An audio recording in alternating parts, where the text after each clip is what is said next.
Ladies and gentlemen, brothers and sisters, friends, enemies, and comrades, I hope you're doing well wherever you are. This is Kenyan Revolutionary for another quick session.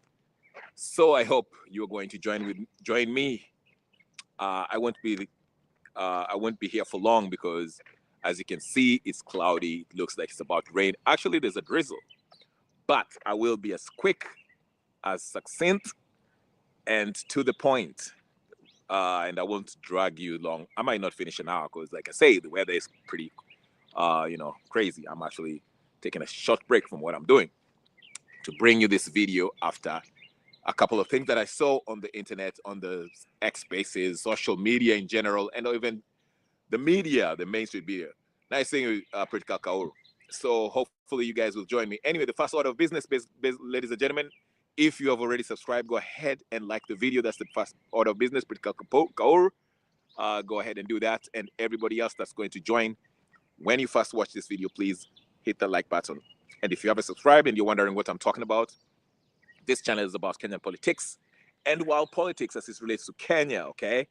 So let's get to it. I won't hold you much. As you can see, the topic is why Kenya needs a people's revolution and not an election, okay? I understand the drums are beating right now. There's that campaign mode. We are switching into a campaign mode now with all these people popping out of nowhere. Well, not nowhere, but the usual suspect, okay? Uh, everyone and his mama wants to run for president in Kenya, okay? Matiang'i already showed his hand. Gachagua told us he's going to he's going to unveil a new political party this month. We are waiting, probably next week or sometime this week.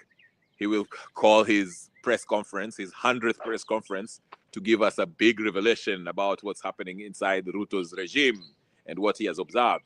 We all know the nonsense. So hopefully he will also announce his candidature for the president of Kenya to be, for their presidential seats, all right? So we are waiting to see. But what I'm trying to say is this. The political temperatures, the zeitgeist, the weather, the ethos, the mood is of a campaign mode. We are reaching where, it's getting fever pitch. We are getting ready for elections. There's even talks of maybe elections being held next year, 2026, and not 2027. By the Constitution, if you have to count, yes, it's supposed to be 2026. But that's not what I want to address here.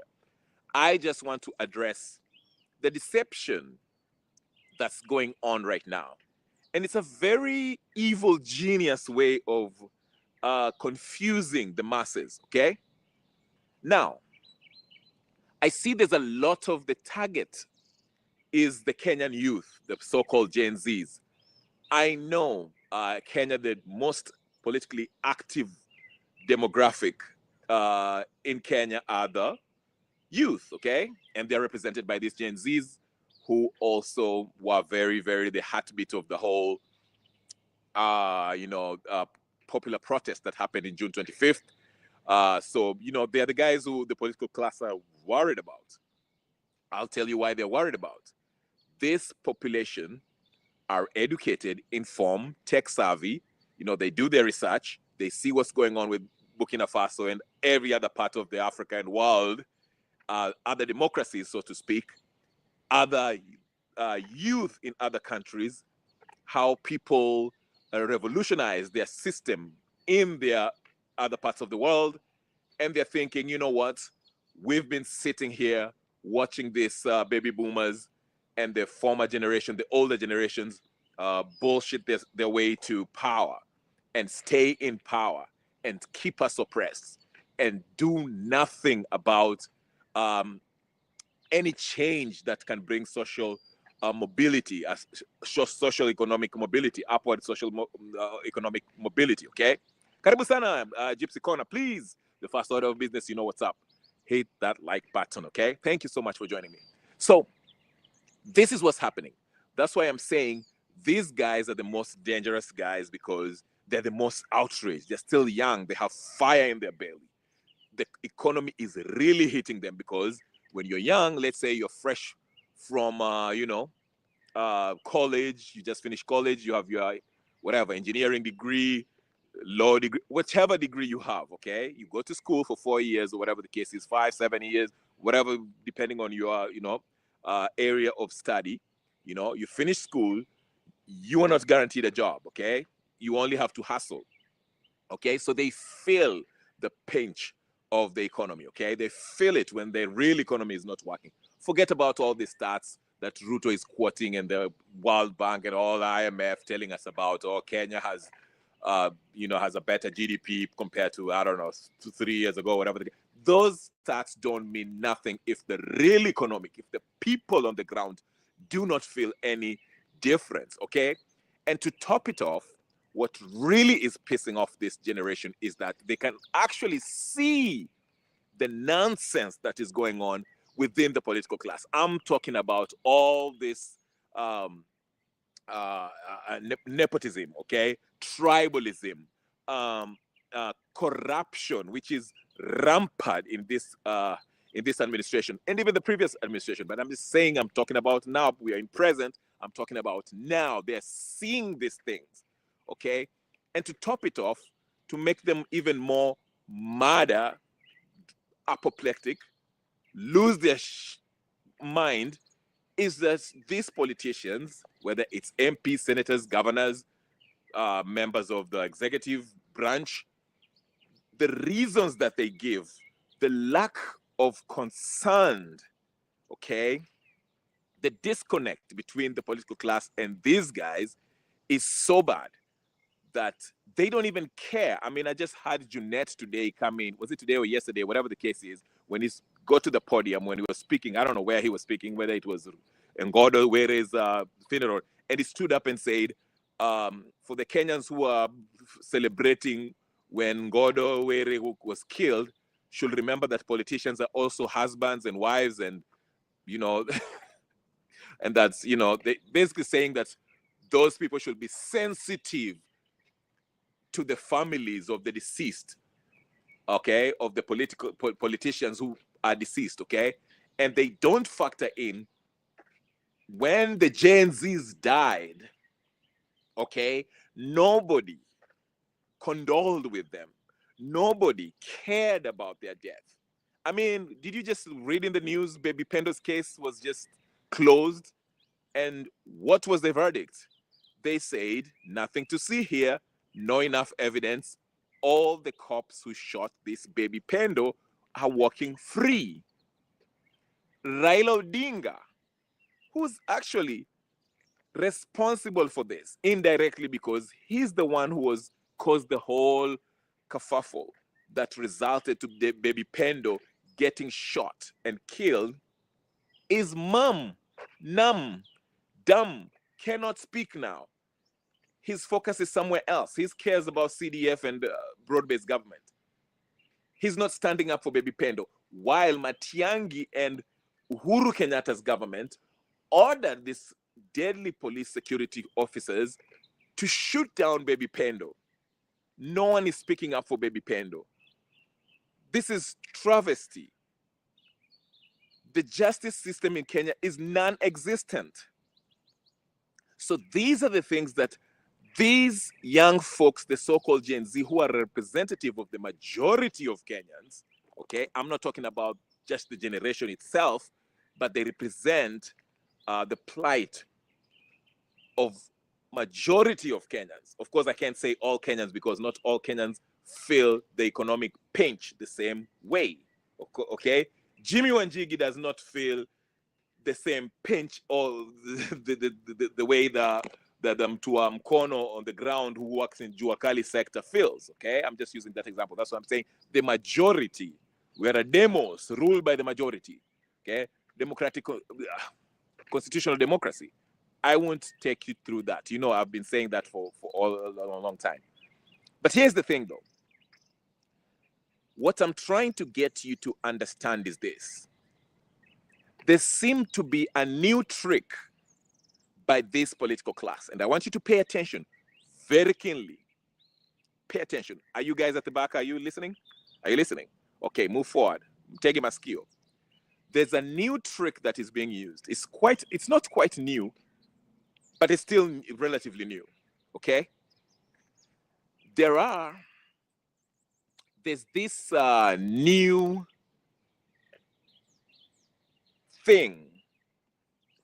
The people who are pretending, and the majority of them are from this so-called fake opposition. This opposition, this Wamunyoro affiliated politicians. I'm talking about the Matiang'i people, the Gachagua people, the Martha Karua people, the Kalonzo people, supporters, the Eugene Wamala supporters, all of them. There's something they're playing on. This whole Ruto must go hashtag. Let me explain to you. We have to expose this because these people are paid fake fucks that needs to be exposed. So let me reiterate my point. This Wamunyoro people association, okay, there's fake opposition with the Matiang'i, Kalonzo, Karua, Wamalwa, and anybody who's affiliated with these clowns, okay? Their supporters, they pay their supporters to really go out there and actually pretend, yes, okay, to keep on pretending that they're all about Ruto must go, Ruto must go. And they're saying, if you ask them, hey, okay, I know you want Ruto must go. What's the alternative from that? You know what they'll tell you? It does not matter. We just want Ruto to come out of the government. Oh, it doesn't matter. We just want Ruto out. It doesn't matter. Ruto has to go. We can put anybody there. Anybody's better than Ruto, but not Ruto. Ruto must go.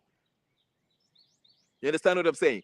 Go listen to them. Go to their channels and all these social media spaces, or just try to engage them and ask them that. Tell them, hey, listen, who would you like? What Ruto? Then what? Because to me, the argument I usually tell them, absolutely, the argument is, I hear you, Gypsy. Okay, I usually tell them this: the problem is not Ruto. Ruto is the symptom of a rotten system. William Ruto is a symptom. He is the symptom. Or let me just say this. He is the result of a broken, rotten, corrupt system. He's the result. Unasikia? He is not the problem. He is the result of the problem that we have. Mnaelewa? Ruto is not the problem. Ruto is the symptom. He's the result of a corrupt system. And listen, this Wamunyoro affiliated politicians and supporters, they scream from the top of their voices and they pretend to be the most ardent pushers of this Ruto must go. They don't want the system to change. They don't want anything. They want corruption iendelee tu vile iko. But they want their own tribesmen and tribeswomen to be where Ruto is. Mnasikia? I'll say it one more time. I don't care if I'm repeating myself 100 times. The majority of this Wamunyoro affiliated supporters, ardent supporters, they do not want a systematic overhaul. They don't want Kenya to grow economically. They don't want human rights violations by the previous administrations and Ruto's administration to be corrected and the people perpetrators brought to justice. They don't want that. They don't want these former leaders and Ruto and all this political class to be jailed and held accountable for the crimes that they've committed against the Kenyan people. They don't want that. They just want Ruto to leave the presidency, to step down or to be voted out, so that their tribesmen and women takes the position of Ruto and continue with the economic decay, the human rights violation, as long as it's their own tribesmen that is in power. Lakini they're camouflaging as the strong, ardent Ruto must go people. Wanajifanya Ruto must go. Yeah, Ruto is destroying the country. Yeah. Wamunyoro is telling us the truth. Wamunyoro, they're telling Matiang'i is the only one who can deal with Ruto. Matiang'i is the only one who can deal with Ruto. Hey, Ruto must go.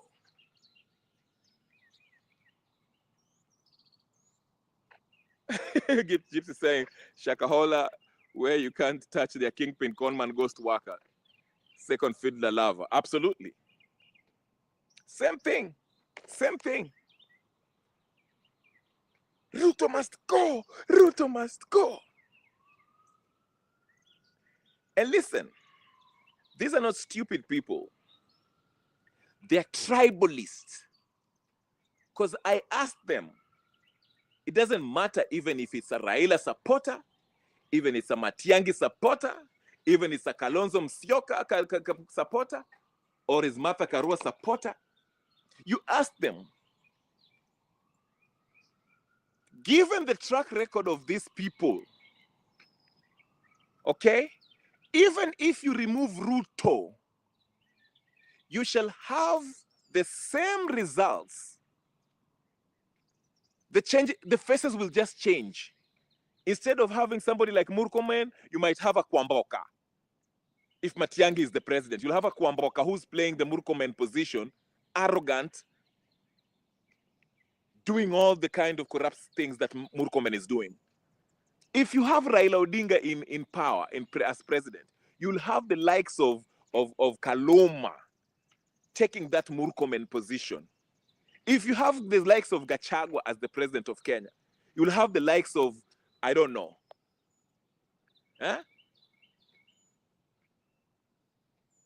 It won't change anything.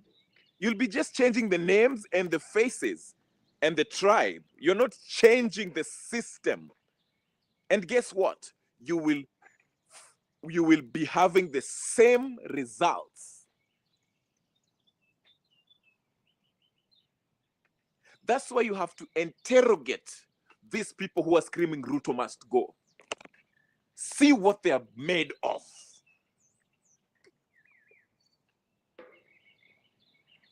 Oh, that coffee is so good. You understand? This is what I want. This is what I want to deal with today. This is what I want to deal with. Not everyone screaming Ruto must go means well for Kenya. Go to these different channels you see, whether it's Shakahola, on Njiru's channel, or whatever the case is.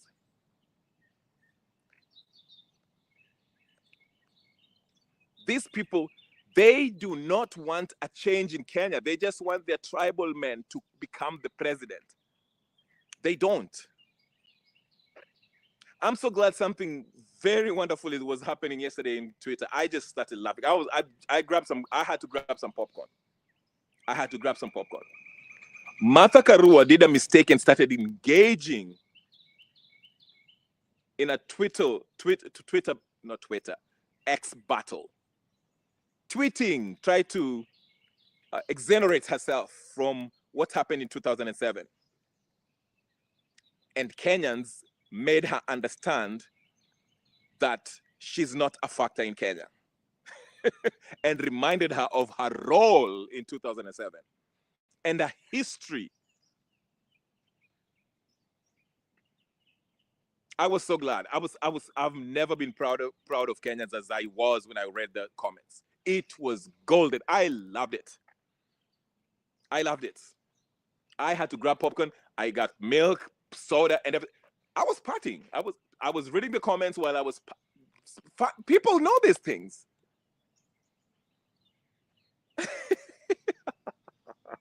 I've never been so happy. I'm so proud of Kenyans. I am so proud. Because they're trying to pull a fast one on us. They think we are dumb. They think we are stupid. I'd say, oh, I am Martha Karua. I was not responsible for announcing the elections. And Kenyans, they reminded her. They were like, we remember you. We remember what you did during that Ninio, swearing in at night. What was the rush? Okay? Then years later, she was carrying all those files going to court. It was, you have to go check out Martha Karua's Twitter page. Kenyans reminded her. They're like, no, you're not, go lie to Tanzanians or Ugandans. We know who you are. We know who you are. You're a fake fuck. Just like Gachagua, just like Matiang'i, just like Wamalwa, just like Kalonzo, just like Raila, just like Uhuru. Just like Ruto. And we are not going to spare you. So what I'm getting back to, before I get beside myself, I'm back. Woof, woof. Let me take a sip of coffee. Please hit the like button. I know maybe you might not like what I'm saying, but it's okay. I will give you the real raw nutrients that you need, okay? When you get a malaria na wakakupatia mwarubaini, it doesn't taste good, but it's good for your health, and it's going to heal you. Like I usually tell you, I'm your political dietitian. I might tell you some truths that are not convenient. They don't feel good because they hit really hard, but it's good for you, okay? Instead of going to these other channels, Wamunyoro is going to help us. Wamunyoro is going to run for president and Matiang'i is going to be his vice president, or Matiang'i is the president. That's a bunch of baloney. Nonsense. Anyone that says that, or Martha Karua is going to, and Wamalwa is going to be this, these are people who are just a waste of time. They shouldn't be breathing, in my opinion. God is tolerant. Don't waste your time listening to people like that. I'm sorry if by now you don't understand that this political class, any of those names that even Matiang'i and Okiya Omtata and Morara, I've said it before and I'll say it again. You cannot defeat a system by trying to fight that system within itself. Let me make it clear. The reason why I don't support Maraga and Okiya Omtata or any this new blue-eyed boy that is entering the political Royal Rumble, so to speak, that wants to run in 2026 or 2027 to run for president or whatever the case is I'm arguing the same argument that I've always made. You cannot beat Ruto in a system that he has made sure that he has put in his own personnel, the machinery, the apparatus, machinations, stratagems, methods, ambayo ameapply to guarantee him a victory. Lakini wewe unasimama hapo ati I'm running for president. Kwani unafikiri watu watakupigia kura? Shenzi. Hata kama watu wangapi, because already the vote is already divided. Matiang'i akisimama, Maraga amesimama. Hiyo ni nini? Okay? Hata mkishikana pamoja muanze kukimbia against Ruto. IEBC is handpicked by Ruto and Raila Odinga. Mnafikiri mtawatoa? Unajua saa zingine mtaki kusikia. This is what makes me mad with these people. And I'm not even talking about the process of election. Listen to me. You cannot be somebody sane and look me in your eye without batting an eyelid and think Matiang'i is going to deliver a Kenya that actually works for Kenyans. Given his freaking history of not obeying court orders, not obeying the law, not operating under the law, grabbing land from innocent Kenyans, gunning down young folks, dumping bodies in Rivayala. Then you had an idiot like Onyonka who went to Fix the Nation telling us that we don't have angels. Kwani chapter 6 of the Kenyan Constitution was written for angels. These stupid people. I'll ask again, for those of you who are sitting at the back who are not listening, ambao mnasema ati we don't have angels in Kenya, so everyone has skeletons in their ninio. Then why are you running for public office then? Are you insinuating that Kenya has no people with integrity? Kila mtu is corrupt? Was chapter 6 of the Kenyan Constitution written for angels? Are you implying that all Kenyans are corrupt just because Matiang'i and Ruto and Raila and Uhuru and all these idiots are corrupt? So you think all Kenyans are corrupt? And now unasema ati it's not made for angels. People like Onyonka should be hanged to death.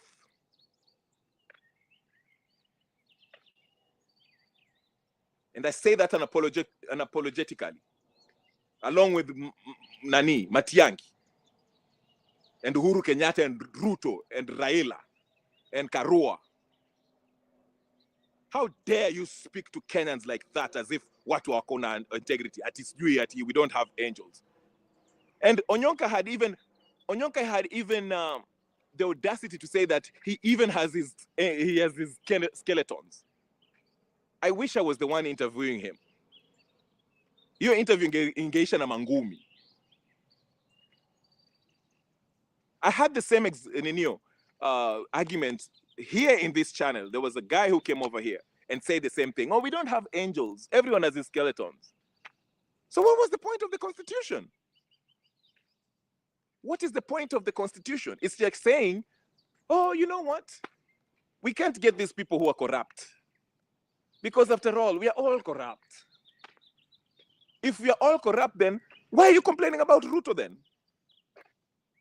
Why are we saying Ruto must go?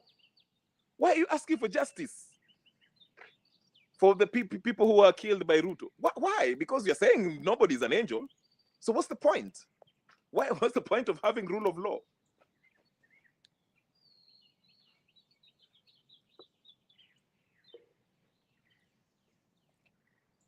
I'll come back to my point because I don't want to lose don't want to go beside myself. Like I told you, I'm trying to be brief today. I'm in a good mood. It's cloudy, it's actually drizzling, almost raining. Hit that like button. But I want to go back to my point. Like, be very careful if you want to identify someone who is not committed to changing Kenya for the better and is still chained mentally by tribal politics. Ask them this one question. Well, when you remove Ruto, what next? What is your solution? What does it change if you replace him with the Karua, if you replace him with the Matiang'i, if you replace him with the Wamalwa, if you replace him with Raila, if you replace him with Uhuru, if you replace him with all these idiots that are running, Okiya Omtata? I'll even give you an example for all of you guys who are getting excited about Okiya Omtata and Maraga. Wacha niwaulize swali. Do you think Okiya Omtata, if he becomes the president of the Republic of Kenya, will Okiya Omtata arrest Ruto? Give me an honest answer. Do you seriously think Okiya Omtata can arrest Uhuru Kenyatta for stealing and killing people? Will he arrest Ruto for stealing and killing people? Will he arrest Matiang'i for killing and stealing land? Will he arrest Mama Ngina for stealing all the land that have been stealing as the Kenyatas? Will he arrest Raila Odinga for the atrocities Raila Odinga has committed?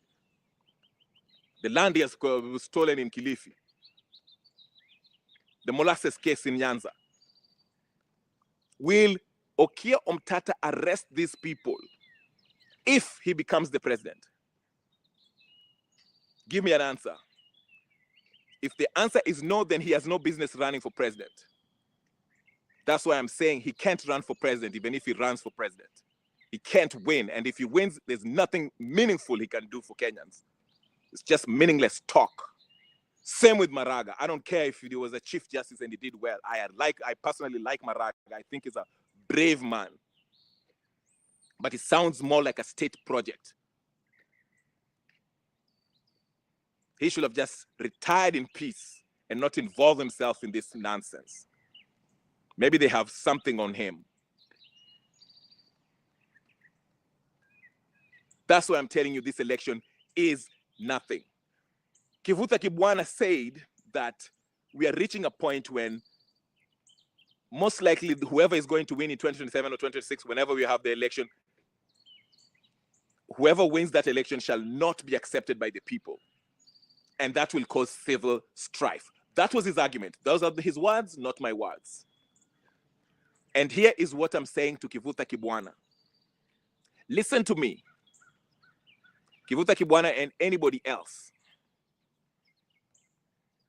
He's partially right that whoever is going to win in 2027 or 2026, if we get there, is going to be rejected by the people. I'm saying this. Stop wasting time, because it's like you are postponing what is about to happen. I told you. What's going to happen is the political class using the state apparatus, state machinery, the state instruments of power, the police, the army, and all the security forces that they have, the NIS and all that stuff, will have to have a confrontation with the people. Let me repeat that, because you're not listening to me. I will explain to you also. I'll explain to you. For the people at the back, listen up.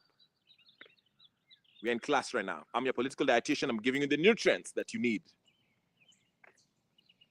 At some point, it might be tomorrow, today, or 3 years after this, whenever the time is. I think people, you remember when we used to talk here when, what's his name? I was talking to him and he was saying, Kenya just needs a, what is it called? The detonator, something that will spark this revolution to take course, okay, to start. And most likely it's the elections, because it seems like people have resigned to this idea that let's wait till the next election, 2026 or 2027, whenever we are going to have it, before people start, whatever, okay? What I'm saying is this: whether the precipice, whatever, okay? What I'm trying to say is this: whether it's 2026 or 2027 after the elections, or whether it's June 25th this year, or whether it's tomorrow, or whether it's Friday, or whether it's Sunday, whatever the case is, NIS, Ruto, and the state machinery and the whole political class will have to have a confrontation, because the public is not happy with the government, and the government is continuously bullshitting the public. Badi was sitting telling us about the economic the development that we have made. Then Sifuna went and dissed him at the Senate floor. Sifuna also needs to start with this whole shenanigans. Sifuna is the Onyonka of ODM. He's sitting there telling us that we are not in this broad-based government, but he was in KICC signing the thing and clapping. Sifuna thinks we are stupid. He's another Onyonka. I used to think highly of Sifuna. He's useless. Sifuna is useless. Edwin Sifuna, you're useless. Somebody tag Sifuna. Send him this message. I said he's useless. He's sitting there talking about corruption. Sakaja is anafanya mambo yake. Since he's the senator for Nairobi. Sakaja is looting while Sifuna is talking about broad-based government. Anajifanya hako kwa broad-based government, na tulimuona hapo ameshika hiyo kitabu ya contract, anapatia Raila Odinga na Ruto wa sign hapo KICC. Sisi tuliwaona ama sisi tulikuwa we didn't have eyes? You see the kind of games these people are playing. That's why I'm saying how watu wanajifanya, especially this so-called opposition, this fake opposition, Wanajifanya ati Ruto must go, Ruto must go, Ruto must go, Ruto must go. The question you should ask them is this: why should we just replace the president and the executive branch and not the whole system of governance? Because a popular revolution is in the constitution. We, the people, the sovereign people of Kenya, can represent ourselves directly without these MPs, senators, governors, president, and MCAs and wards, whatever the case is. It's all in the constitution. It's constitution. It's 2010 constitution. It's there. It's inscribed in the constitution. Go read it. So ask the Martha Karuas who have been in politics since 1980s and have done nothing. Now they're pretending to be opposition while she was yapping like a hyena, happy with a macho kama ya chura when she was supporting a tribesman who stole elections at night. Now she wants to clean up her image and trying to pretend like she's a great advocate for human rights. Ati anatetea Basije hapo Uganda. I even suspect that she set up Basije to be arrested. I suspect it. That's my suspicion. I'm so glad Kenyans exposed that evil witch. Matiang'i, a murderous dictator in the making. We know what Matiang'i has done. Why are we entertaining this charlatan? Gachagua, the same. Kalonzo. He was in the NADCO report. He was signing the NADCO report. Saizi anajifanya ati he's not for broad-based government, but he's the one who actually the original engineer of this broad-based government. Him besides Raila Odinga.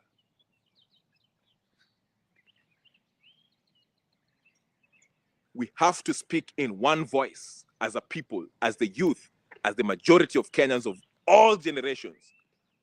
Let's reject the system, not just Ruto, but the whole system. That means the Maragas, the Okiom Tatas, the Jimmy Wanjigis,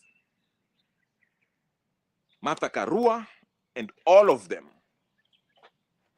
We have to reject all of them and start anew. New faces. I'm not those people who say, oh, we should bring in the youth, or we should bring in the bringing the youth is not the solution. You can have corrupt youth. Kasmuel is a youth. Look at him. Morarasin is a youth. Look at him. Even though he made a very good point, the very point I'm making, when he said, how can you solve a problem with a problem?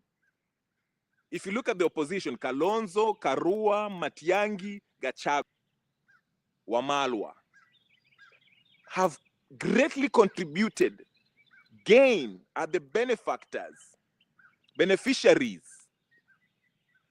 of this corrupt, evil system of governance in Kenya that has refused to adhere to the 2010 constitution. They have made billions and become gazillionaires. Why should we replace them? Why should we replace Ruto with them? Because Ruto was also part of their gang until akaingia kwa serikali. And Ruto has proved to have done exactly the same thing Uhuru Kenyatta was doing. There's no difference between Uhuru Kenyatta and Ruto. For those of you who have been saying that Uhuru alikuwa tafadhali, msitudanganye hapa. Uhuru was just as bad as Ruto. Kibaki's second term was just as bad as Ruto. I don't care what you say. And they were all as bad as Moi.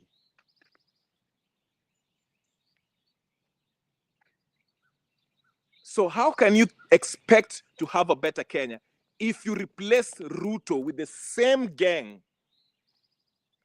of corrupt thieves and murderers?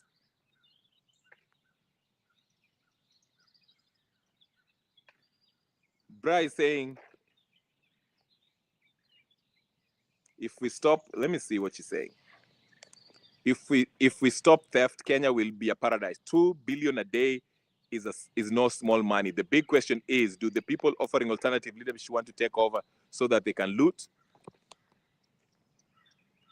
Absolutely. I mean, we don't even have to ask that question. We know they've been stealing. Martha Karua stole her way to where she is. Matiang'i stole his way to prominence. Nani, Kalonzo, is it Yaya Center or Yata Center, whatever the case is, stole, looted, aliiba mali. Go read the TRGC, whatever, report. The land reform, ile iliandikwa huko, Waki report. Watu waliiba, wote. Martha Karua, Matiang'i, Ruaraka, Kalonzo, Wamalwa, Gachagua sasa hata Gachagua is even Gachagua hata Ruto, I think Ruto only Ruto ndiye amemshinda kwa kuiba. Ruto and Kenyatta family and Odinga family na Moi family. These are all thieves. It is not even a question. And to your question, Nani, to your about stopping theft. You will not stop theft until watu waanze kwenda jela. I said Kenya's problem is the lack of law enforcement. Tuko na constitution iko tu kwa karatasi na wanaiangalia ni kama karatasi. No one is enforcing it because power still resides into the center, the presidency. Even though the constitution inasema hii power ya president is no longer the way it used to be. Imekuwa decentralized. Uko mashinani, devolved system of governance. But it's not. Ndio maana unaona Ruto anaenda huko Migori anawaambia nitawajengea sijui nini. He's saying nimewaletea basi mpya hapa, school bus. Chukweni na mnapiga makofi. Anaenda huko Mount Kenya anawapatia mchele. Anaenda Coast anawaambia nitawaletea hapa sijui nini na mnapiga makofi. That's not what Ruto should be doing in his ninio.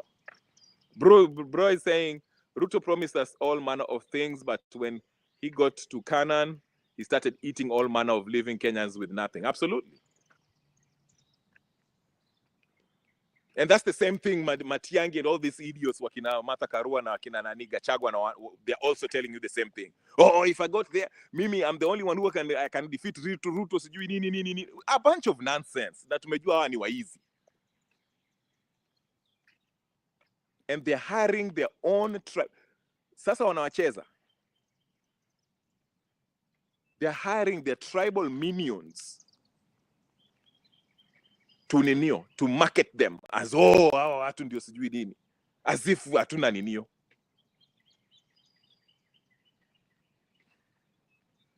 See what I'm saying?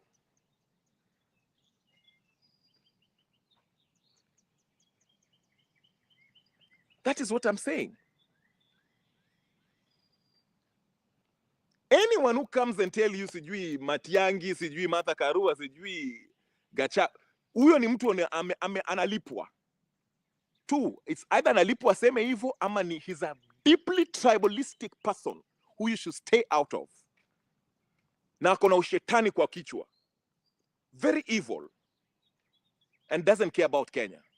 Anyone who cares about Kenya cannot honestly tell you that they support Martha Karua or they support Matiang'i or they support Gachagua. You're either irredeemably stupid with a low IQ, lobotomized brain, an imbecile, mentally retarded, or you are deeply tribalist, or you are being paid. 3 options. Anyone who seriously tells you about Matiang'i and are happy. I saw some people like, oh, Matiang'i had people come up. No, Kibaki is rotting in hell along Jomo Kenyatta and Oginga Odinga and Moi. Kibaki didn't do anything. Kibaki killed people. Do we remember Wakina Akasha? When her senile wife was slapping people at Standard Ninio. Kibaki is rotting in hell. Where he deserves to be. We should stop this myth that Kibaki was the best. Kibaki was never the best. Kibaki was just as bad. Nobody gets a pass. We have high standards.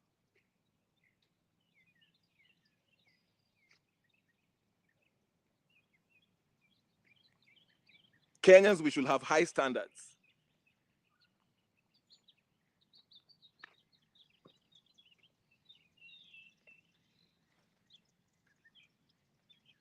I'm not buying that Kibaki did good. I'm sorry.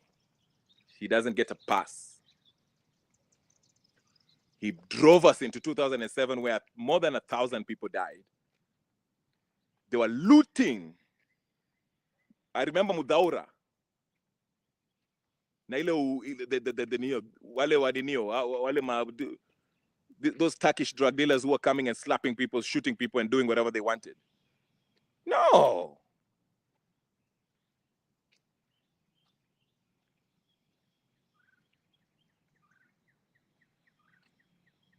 All these people are rotten because the system is rotten. We got a new constitution, but nobody wants to follow the constitution. Even that Matiang'i that you're talking about, there's a court order that is still in place that Matiang'i has refused, him and Kibicho, whatever Kibicho his name is. Na huyo ndio mtu mnamsikia mtu anasema ati Nyamira agenda pita Nyamira.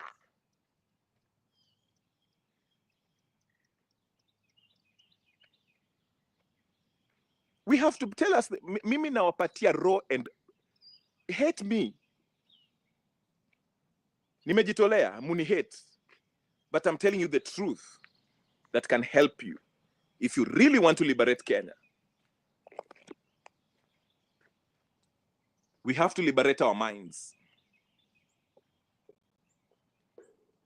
You have to first liberate your mind first. Emancipate yourself from mental slavery. None but ourselves can free our minds. Woo! The standard has been set by Ibrahim Traore. Ushasikia mtu kwa serikali ya Ibrahim Traore ameiba? Umesikia? Huko ndio tunafaa kwenda. That's why they're going after him. Because if Ibrahim survives and becomes who he already is and even bigger, it will show all African. Ndio maana unaona every African in Africa walikuwa wana support Ibrahim Traore. Wameenda maandamano. Even in France, US, worldwide, even Brazil, walikuwa nasema usishike Ibrahim Traore. Hata wa Urusi wametuma, Putin ametuma majeshi waende wakamsupport, wakamtetee. You know why? Because I'm a state standard. Si kama Kibaki alikuwa naibaiba na uwa watu all of a sudden. No, all of a sudden you're dead, rotten in hell.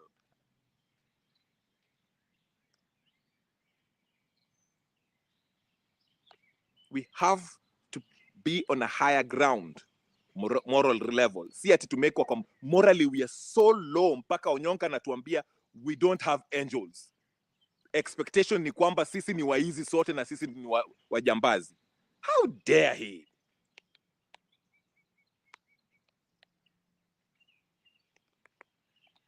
Let's rise above this nonsense. How hard is it? Why is it so hard to stand up for higher standards? Kwani sisi ni mababoons? Hatuwezi kuwa ninio, hatuwezi kuwa na integrity. What happened? Vile tulikuwa vijana si tulikuwa tunacheza pamoja. Did we even care if you are a Kikuyu or a Luya or a Luo or a Mijikenda? All of a sudden sasa ndio nani alikufundisha ukabila?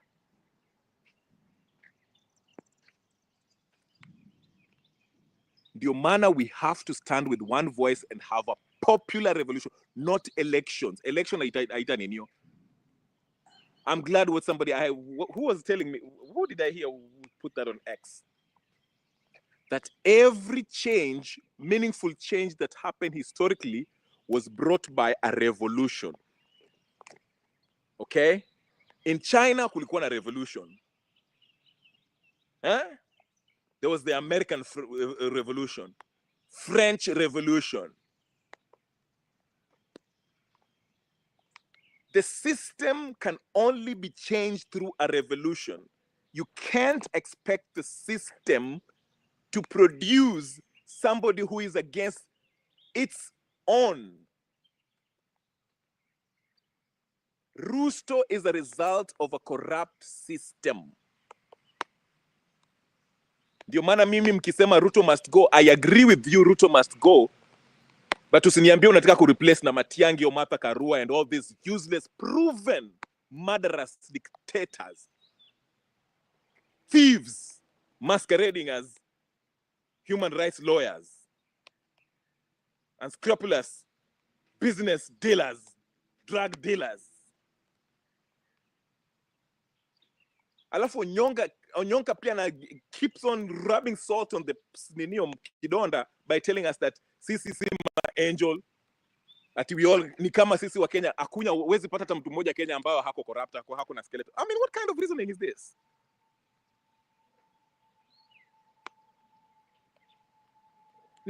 Na wakina nani walikuwa namwangalia tu hapo. Mimi ningemzaba kofi.